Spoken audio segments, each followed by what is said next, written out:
मिर्जापुर में समाजवादी पार्टी के राष्ट्रीय अध्यक्ष उत्तर प्रदेश के पूर्व मुख्यमंत्री अखिलेश यादव ने कहा कि एनडीए वाले नकारात्मक सोच के हैं और पीडीए सकारात्मक।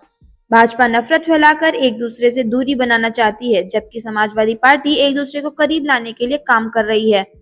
पूर्व मुख्यमंत्री अखिलेश यादव रविवार को देर शाम मझवा विधानसभा के स्वामी गोविंद आश्रम इंटर कॉलेज पैड़ापुर में सपा प्रत्याशी ज्योति बिंद के समर्थन में जनसभा को संबोधित कर रहे थे। निर्धारित कार्यक्रम से कई घंटे देर से सभा स्थल पर पहुंचे अखिलेश यादव ने 6:45 बजे बोलना शुरू किया। करीब आधे घंटे के अपने भाषण के दौरान जनता का उत्साह देखकर उन्होंने कहा कि मझवा से समाजवादी पार्टी प्रत्याशी डॉक्टर ज्योति बिंद की जीत निश्चित है।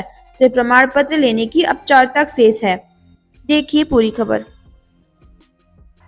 जब उन्हें पता लग गया कि जनता उनका साथ नहीं दे रही है, तो उन्होंने अधिकारियों को आगे कर दिया, कर्मचारियों को आगे कर दिया। लेकिन अधिकारी और कर्मचारी मनी मन ये जानते भी हैं कि अब भारतीय जनता पार्टी बचने वाली नहीं है यहां पर। और तब वैसे तो कुछ चीजें बहुत लोकप्रिय हो जाती हैं, कभी कभी कारण नहीं पता लगता है कि क्यों लोकप्रिय हो रही हैं चीजें। लेकिन इधर आपकी विधानसभा की कुछ चीजें, कुछ घटना बड़ी लोकप्रिय हो गईं। मुझे पता नहीं था कि यहां मटन युद्ध भी हुआ है।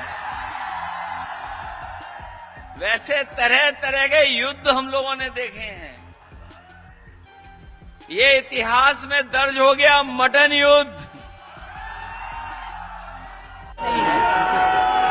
सच्चाई ये है कि मुख्यमंत्री जी ने बांटो और कांटो का नारा जो दिया, बांटो, वो अंग्रेजों के विचारों से मिलता हुआ दिया उन्होंने। ये अंग्रेजों के विचारवंशी लोग हैं, क्योंकि वो नारा दिया था भारत को गुलाम बनाने के लिए। और जब इनको लग रहा है कि इनकी उपलब्धियां जनता के बीच में नहीं पहुंची हैं, इसलिए इस तरह के नारे दे रहे हैं। जो इस तरह का नारा दे रहे हो, शायद लोकतंत्र के इतिहास में इससे नेगेटिव नारा कोई नहीं हो सकता। इनके लोग ही किनारे हो गए हैं, इनके जो सहयोगी दल थे वो कटोगे बटों से किनारे हो गए। अभी तक ये बटोगे कटोगे दूसरों को बता रहे थे, ये खुद ही बट गए हैं उस नारे को लेकर के। न केवल नारे में बटे हैं, बल्कि इनके बहुत सारे सहयोगी साथी भी अंदर ही अंदर इनके खिलाफ सुरंग खोद रहे हैं। कल अखिलेश ने बड़ी बात कर दी थी कि अखिलेश यादव कोशिश कर रहे हैं बीजेपी के लिए। हमने कहा कि जेपी नड्डा से संपर्क करें और उनके लिए एक माफिया क्या वो शर्तें रख दी हैं, कह रहे कि हमारी ये शर्तें हैं। मैं ये कहता हूँ उनको आईना देख के आंसू चाहिए।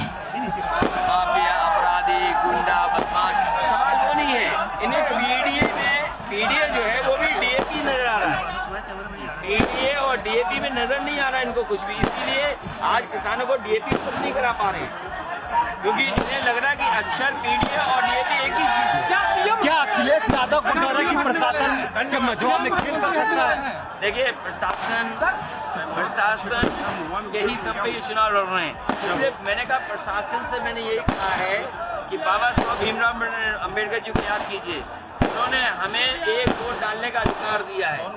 आपकी संदेश मिले लखनऊ से कि वोट ना पड़ पाए, जो समाजवादियों के अच्छे बूथ हैं उन पर वोट नहीं पड़ना चाहिए, वोट रोकना चाहिए। तो हम कह रहे वोट क्यों रोक रहे हो, आप भी कपड़े बदल लो, आप भी चुनाव लड़ लो।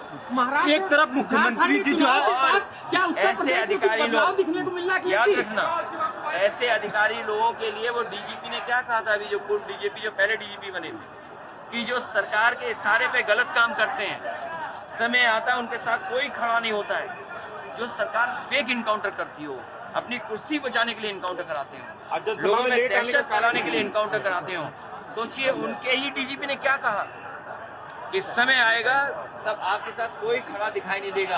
अंदर अंदर ये भी अधिकारी जानते हैं कि समय जब खराब आएगा तो इनके साथ कोई खड़ा नहीं होगा। यूपी के सीएम बदलने वाले हैं, महाराष्ट्र चुनाव के बाद क्या उत्तर प्रदेश में बदलाव होने जा रहा है?